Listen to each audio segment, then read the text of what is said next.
For some adult learners, their life is pulled in many directions because of family, as noted earlier, but we also have obligations like military obligations, family, which could include family members out on military duties, and or other civic duties like being deployed with a FEMA response team or even jury duty.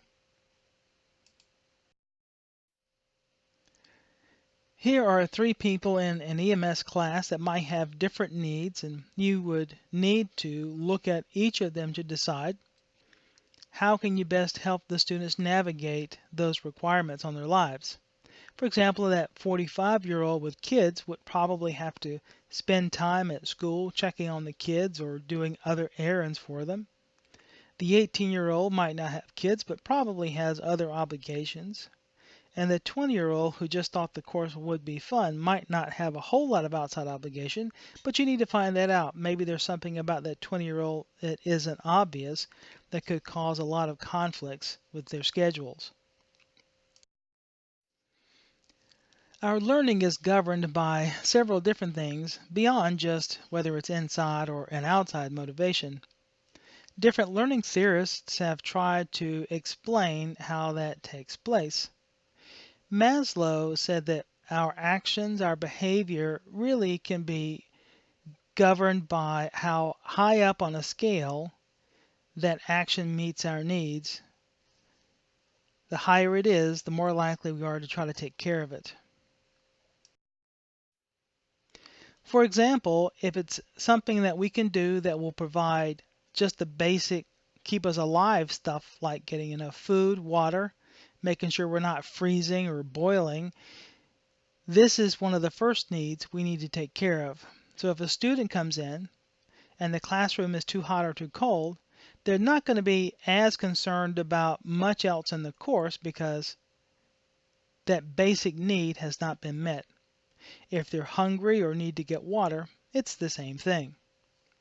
Next up is, do they feel like this is a physically or an emotionally safe environment? Next is, do they feel like they really do belong in the class? For both of these, safety and belonging, this is part of the student's responsibility and yours. You want to make sure that the environment actually is safe for them by monitoring the class behavior. And for belongingness, come up with some group activities or some joining activities to make sure that the student has a chance to get to know the others in the course and be mindful and watch out for any kind of bullying or behavior that pushes the student out. Once they've met these needs, and the student is possibly going to get to a really high level of self-esteem where they feel like their basic needs are met, now they can begin to learn and incorporate that new stuff into long-term changes in their behavior. Some instructors will use prizes in their classrooms in order to change behavior. There are some benefits in using rewards. For example, if students show up at class on time, you might give an extra 100 on a quiz grade just because they showed up on time. Some instructors will use things like small pieces of candy or stickers.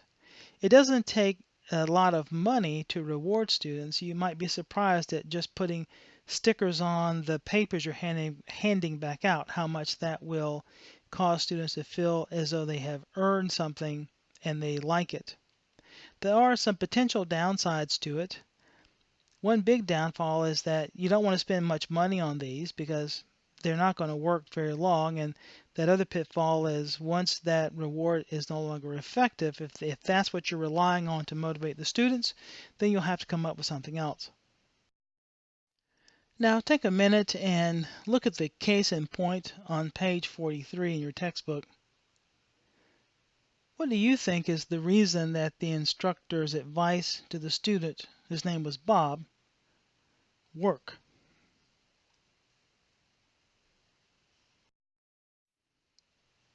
One reason that the instructor's advice worked probably is because Bob was just getting frustrated at being there in public, being seen as unsuccessful among the other students. By taking the time to get away from that stressful situation, practicing some positive thinking, increasing the sense of I can do it, Bob was able to come back and do it in a much more relaxed mental state. Well, this is an opportunity for the instructor to take a moment and realize that they can be successful despite all of these different things pulling on his or her life for that day. The lessons were being changed or having to be reviewed, the service called about that student not showing up, and the vendor coming there to try to demonstrate some equipment. That's a lot of things having to be juggled at one time. But knowing you can be successful makes it more likely that you will be successful.